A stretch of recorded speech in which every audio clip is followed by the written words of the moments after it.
you doing, everybody? All right, what are we checking out? REN Chapter 7. Let's get into it. Okay. Now, I'm doing this one a day later because yesterday I had way too much on my plate to do it, but... Before he even had the test results, the doctor in Brussels glanced up from the form he'd asked me to fill out, and he said, "You have Lyme disease. Ooh. We can run the tests, but I'm certain of it."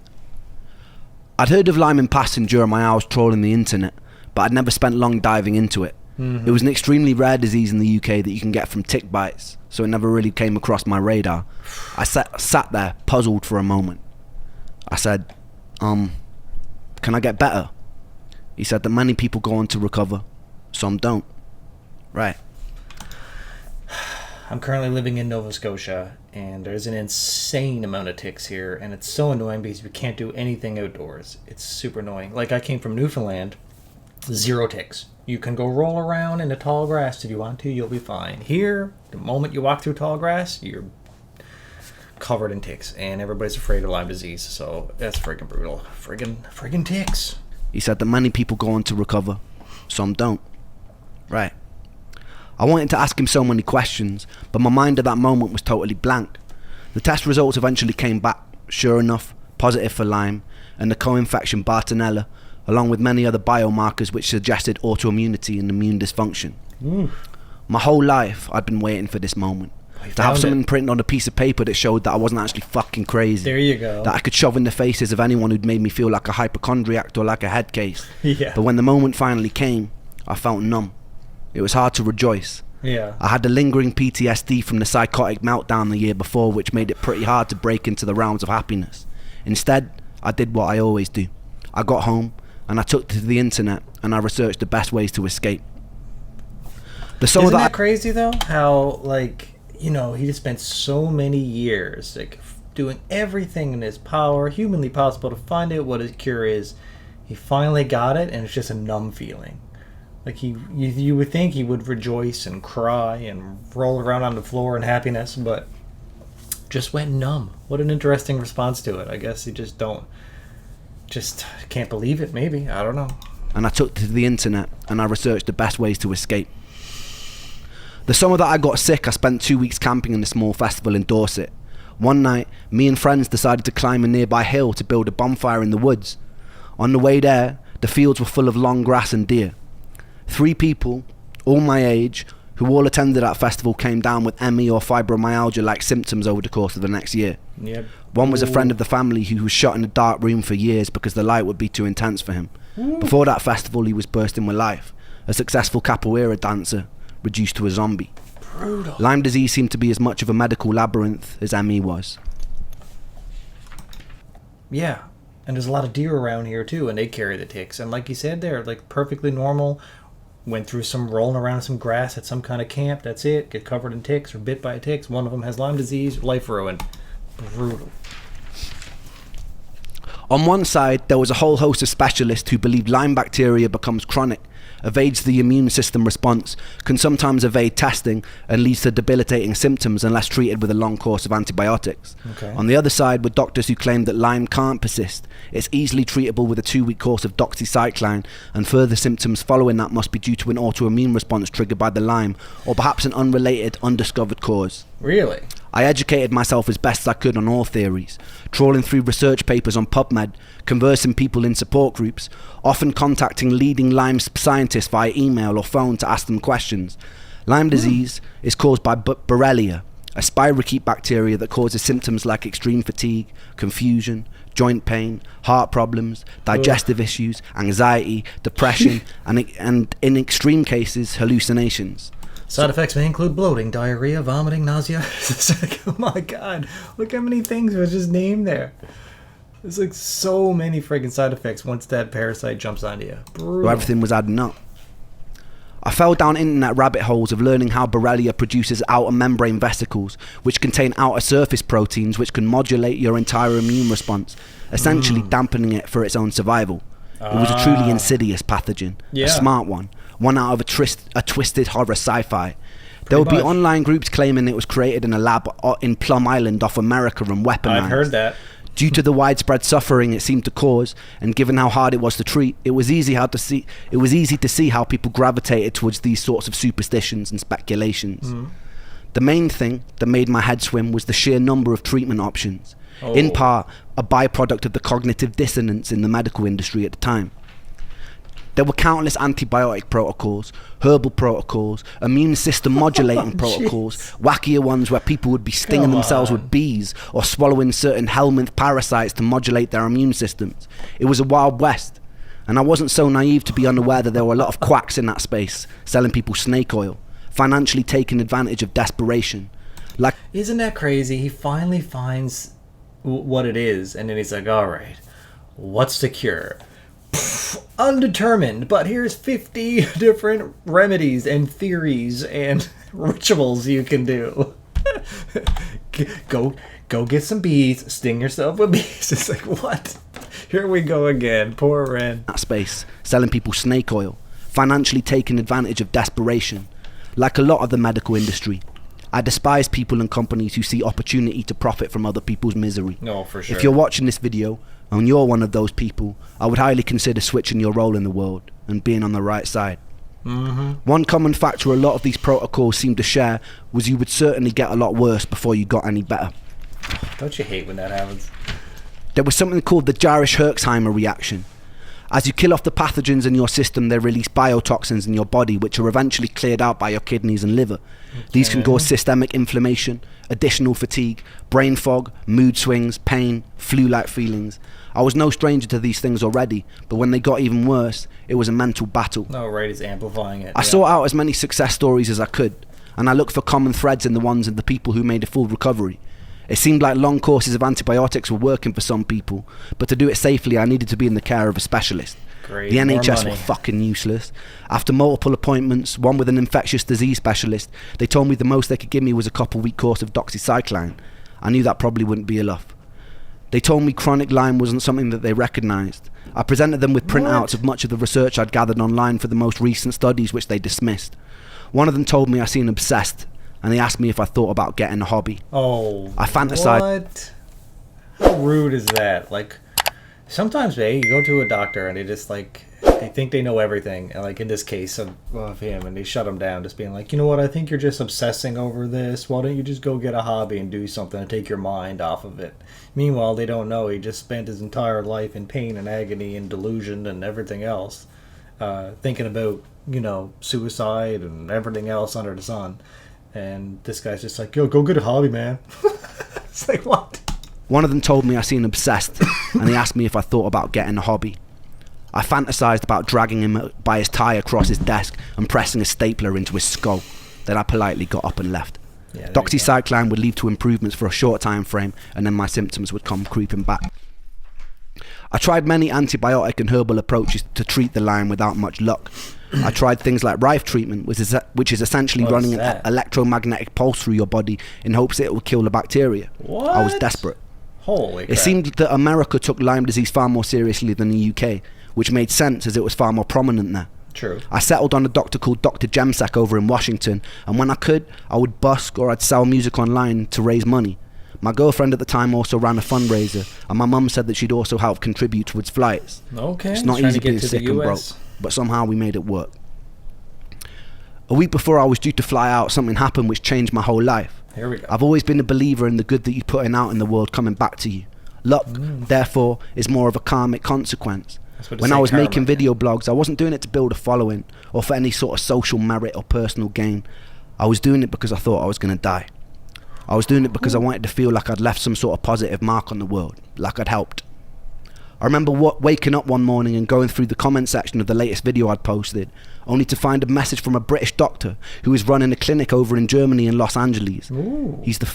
He is the third and final angel of this story. I like how his life story, he's like, there was 3 key angels in my life. He just relates these people to angels because they came in and they saved him.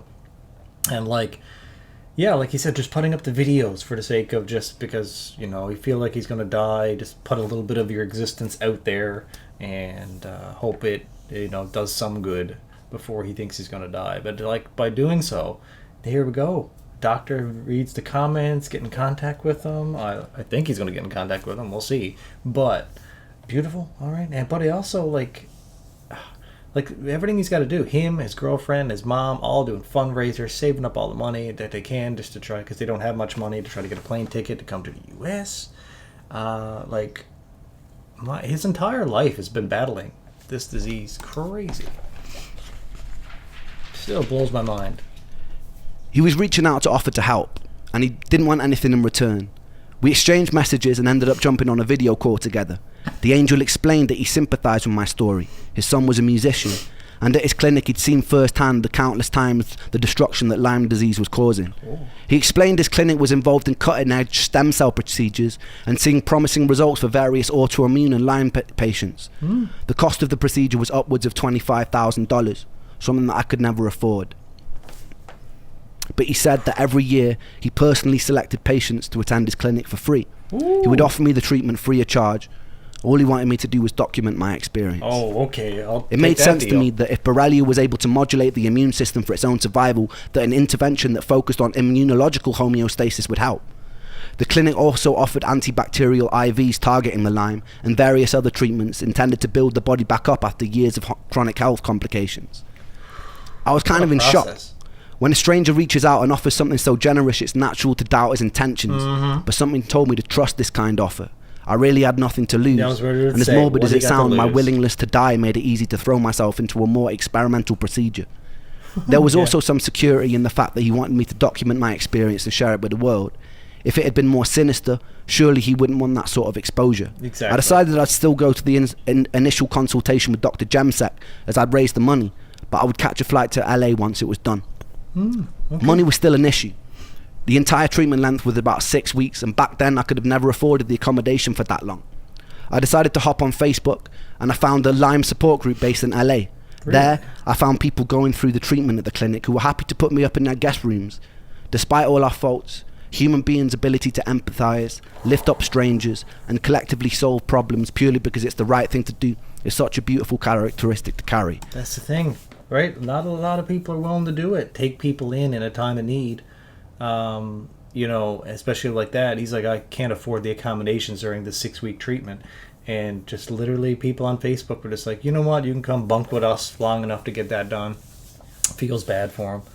Oh, it's a hard thing, to take somebody into your house that you don't know, a complete stranger, for 6 weeks. Not many people would do that, but good on them. Good on them. I sincerely hope that we can find ways to hold on to our own empathy and humanity as we step into the future. I believe these traits will save us as a species. Survival of the fittest is a myth in a society where we have all our basic needs met. It becomes survival of those willing to cooperate. That's right. The time came and I flew out to America with Momoko, keeping me company and keeping an eye out in case my health crashed. I went to the initial consultation in Washington, D.C. They recommended that I get on a minimum of a year-long course of various antibiotics and supplements, some to be rotated. I saw this as my fallback plan if the stem cells didn't work. Okay. We then headed to LA. It was summertime, so it was boiling. The clinic was based in Beverly Hills. The juxtaposition of spending most of my life in waiting rooms that were falling apart, feeling like a defective product on a conveyor belt that's being rushed along only to be dismissed, to then go into being in what felt like a 5-star health spa where there seemed to be a genuine care and interest for my well-being was quite odd. I was greeted enthusiastically by the doctor. He seemed a lot younger than his age. When I mentioned this, he laughed and he said it was the stem cells. As we spoke, I could see his childlike enthusiasm for what they were doing at the clinic. Stem cells were very in vogue at the time. There was also much territory to explore, and the potential of what they could offer harder to treat diseases was incredibly exciting and promising. I know, I'm hearing a lot of things, crazy things you can do with stem cells. Like, that is the way of the future in regards to medical science. We'll see if it worked out for REN here now. I'm assuming it does, because they pretty much work miracles. Things that, like, the medical field just writes off as being like, no, this injury or illness is permanent, you have it for life. And people are getting stem cell treatment, and then boom, it's just like, no, perfectly better. So, man, it is. And I like that what he said is like he's used to going to the UK. And it's like the doctor clinics he's been going to just see shady things. Doctors are just giving him a hard time, telling him to get a hobby and get a life and whatever. Got no time for him. Then he comes over to America, Beverly Hills of all places. goes into glitz and the glamour of all that. It's just like, wow, I can imagine. Yeah, he's just like, where am I to? And the potential of what they could offer harder to treat diseases was incredibly exciting and promising. It was hard not to feel some of that contagious excitement leaking from the doctor. He explained that because I've been sick and misdiagnosed for so long, it wasn't going to be easy. There was no magic fix. At times I might feel like giving up, but I should trust the process. So I did. When we first arrived, I was staying on the floor of a young couple's apartment. They were just starting treatment at the clinic. Fontaine was a songwriter and he was an actor. One night he asked me if I liked bikes, and then he took me out on the back of his Harley Davidson and drove at high speed through the hills surrounding LA. It was interesting talking to Fontaine about her experience. I'd found people I could relate to online, but very rarely did I meet people in person whose experience had mirrored my own. She'd also been through the ringer of misdiagnoses, medical dismissal, left to suffer, trying desperately to claw back her own life. I started to realise this problem wasn't localised to the UK. It was global. So many people were going missing and screaming into a void. Wow. What a way to put it, right? Which is true. That's exactly what he was doing. The first week at the clinic was aimed at building my body back up. I would sit for hours while various vitamins and nutrients were dripped into my body to address any deficiencies that may have occurred from years of being sick. They also offered talk therapy, lymphatic drainage massage, ways to calm your nervous system that would aid healing. I was still having to pinch myself that this was all free.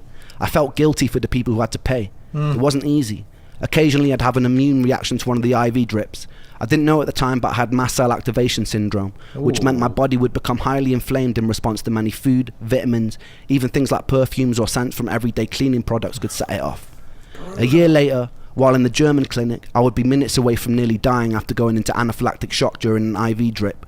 A nurse luckily caught me in the nick of time and injected me with an EpiPen. I spent a night in the emergency ward with Germans who couldn't speak a word of English, who put me on an electrolyte drip that made me feel even worse. Oh, jeez.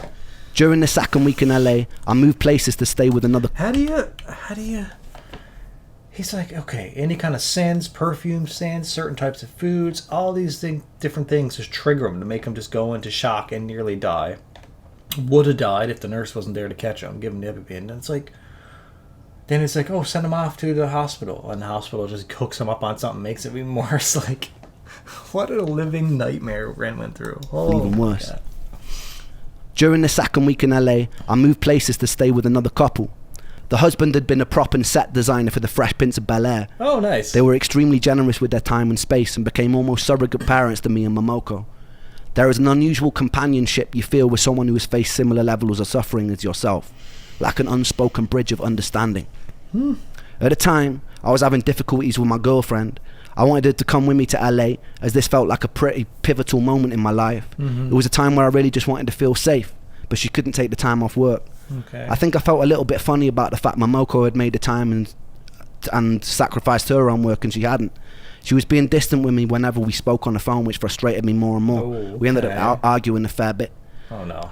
I think this is the beginning of seeds that would soon grow into finding extremely difficult to be in relationships in general. I usually feel pretty unlovable, extremely isolated, very antisocial. I felt alienated, often bitter that most people go through their lives not knowing what it's like to hurt every day. True. That they didn't appreciate the freedom their bodies allowed them as they should. To be alive and to not hurt is a blessing. That is true. To be alive and not hurt is all I want. That is powerful right there. It's like, you don't know how good you got it, I suppose, right? Like what he's saying is like, he's there spending most of his life just struggling with this disease, in bed, in pain, whatever. And then you see so many people who basically got perfect health, but they're not taking advantage of it, or they're not grateful that they have it, you know? Yeah, it's just, you know, that's what I say. Is there's just always somebody out there worse than you, right? Like, for not sure. Hurt is a blessing. To be alive and not hurt is all I want. The day of the stem cell transplant finally arrived, and I was nervous, as you would be getting a giant fucking metal rod shoved into your skin. The doctors offered me an anti-anxiety med, and I was never one to turn down free drugs. With autologous stem cell transplant, they take cells from your own fat, centrifuge them, and then do some magic science shit and then feed them back to you in an IV. To acquire these cells, they have to do liposuction. The issue was I was already skinnier than a shadow on a cloudy day. They would usually take the fat from the stomach, but as I had virtually no body fat, they had to go in through the back near my coccyx. They spent about 20 minutes sawing away at your insides and separating your muscle from fat. Then they inject you with a liquid that breaks it down and they suck it back out, fresh for the stem cell harvest. There's a video of me drugged up and laughing as a needle as big as my forearm gets rammed into my back.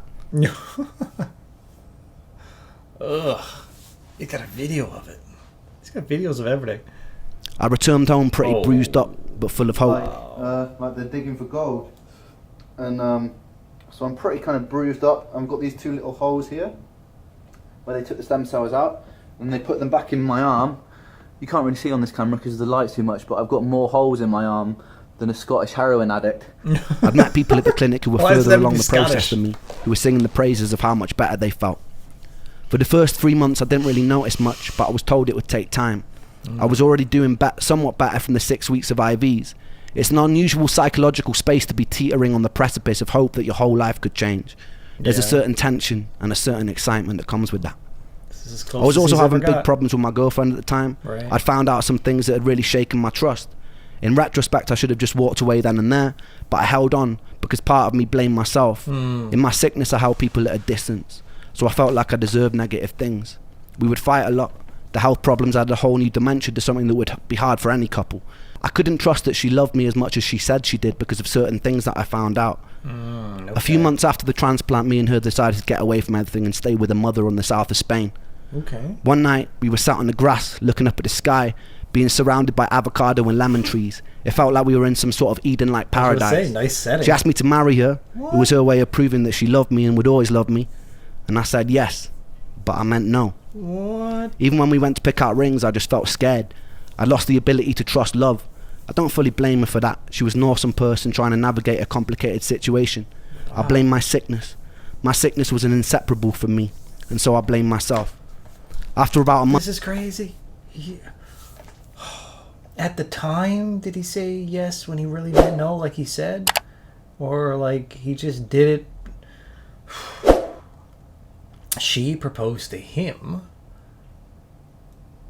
Okay, and then he just went on. He still didn't want to be a part of it, but like he said, he just feels so worn out, and he was just going along with it, I guess. And like he said, blame the sickness. He blames the sickness for just wearing him down and making him incapable of love or anything. He's just dealing with pain so much and pain and stress so much in his life that he can't even think about love. I'm guessing. Crazy. I blame my sickness. My sickness was an inseparable from me, and so I blame myself. After about a month of being home, she sat down with me one day and told me she decided to move to Australia for a year. She told me it wouldn't change anything between us. I had my doubts. Ooh, long distance. Why? Despite the additional stress in my life, something amazing was happening. About 4 months after the stem cell transplant, I noticed the desire to leave the house. I noticed more colour in my skin. Nice. I joined a gym that was a 3-minute walk from my house. I started working out for the first time in years. Music started pouring back into my life. Okay. I was singing more. I was producing more. And this was all leading up to my favourite chapter so far. Oh, okay. Oh, okay. Wow. Let's go.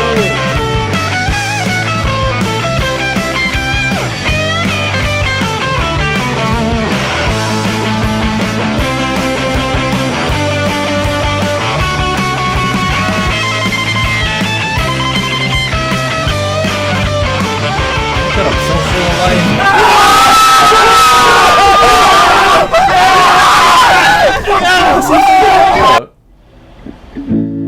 What do we got here? What song is this now? REN and Sam Tompkins. Blind Eye. No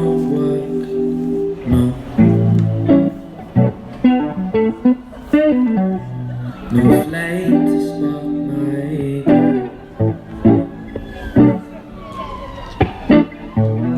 My Nike's laced in dirt.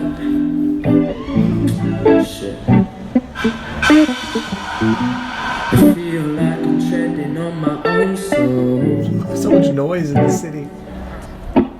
Why they gotta be smoking My so much? headphones only working on the left side, but I try to live the right life. My eyes wide and I strive to stop my demons gripping from the inside. This road is dark and I can't find the batteries for my flashlight. I'm blind-eyed and outside.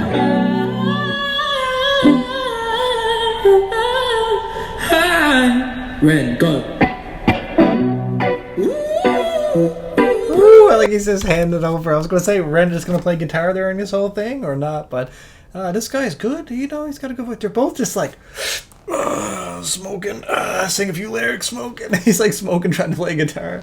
Just a thing to do, I guess. He's got a little bit of a crowd here. The audio quality's not the best because it's like they're busking on the street or whatever, but still, I'm feeling it, and they're just so cool. They're just like, they do music because they love it. Ren, go.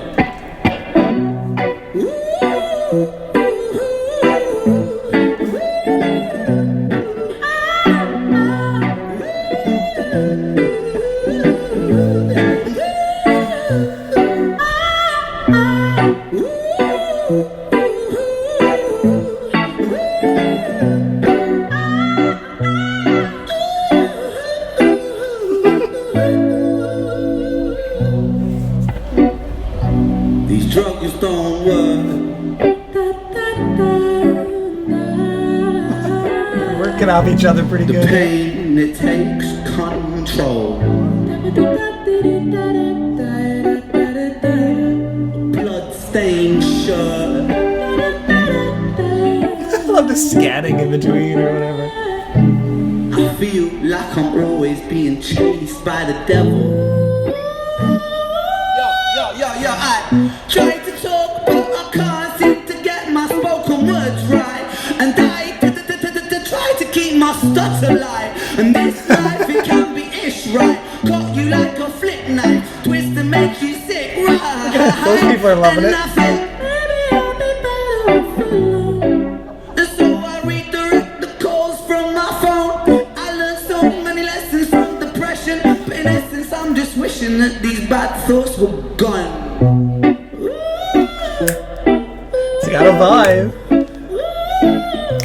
Kind of like.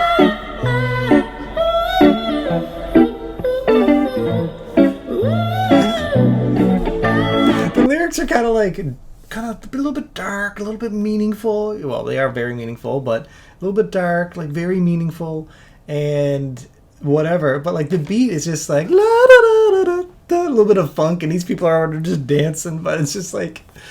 It's cool vibes, and I like that these people actually have the attention span, you know, and the patience to stay here and listen to somebody perform and not walk away mid-song and stuff, right? Because I find that to be very rude. Like, it's fine if you just want to walk on by because you're busy, but if you're already there and then you're just like halfway through, then you leave, that means it's just like, man, you lost me. It's kind of like, I don't know, stick for at least for the song, right? But these people are good. They're all into it. They're enjoying it. All right, let's go. This is such a funky song.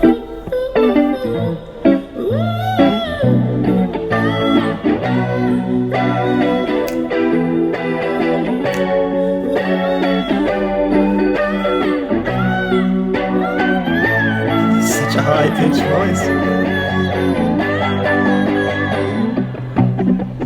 Let's wait on this verse, it's actually mad. Okay.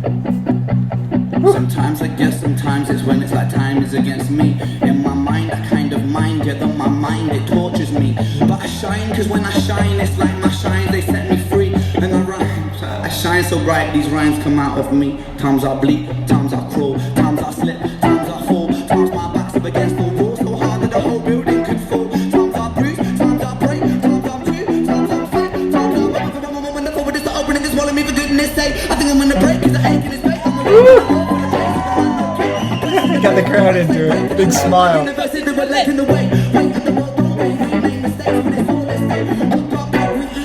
Sometimes no time for double taste, but that's just the way life goes sometimes. But I don't want to end up in the gutter being bad, but my trouble face down in the pocket where the sun don't shine. Woo! It's a good jam. Oh Lord, take this pain away. I love how they're a duo, how they're feeding off each other, going back and forth. They both complement each other so well, right? Ren's voice is a bit, I don't know, deeper, a bit more like less pushing the vocals and like faster, a bit more aggressive, you know, which goes well with the guitar. And then he comes in with the high pitched, you know, more I don't know what the term is, but more like precise, focusing on the voice, getting it to come across, right? Like good vocal range and everything. It's great, but like the highs and the lows between the two of them are great. What a song. Oh Lord, take this pain away.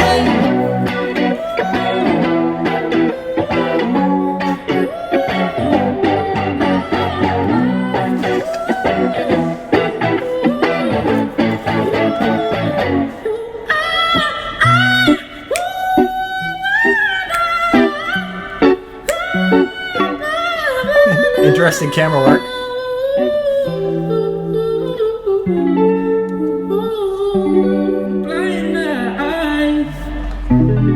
Yeah. Man, what a performance from just two of these guys on the street.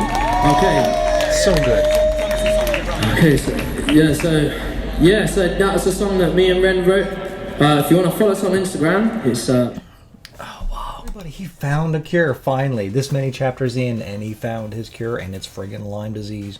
And that's it. Through all the different angels appearing in his life and everything, and now he's got the cure. He's feeling better, and finally he's getting to the best chapter coming up next, which is where he's probably actually able to live his life for the first time. Oh my God! Comment below, let me know what you thought about it. Peace.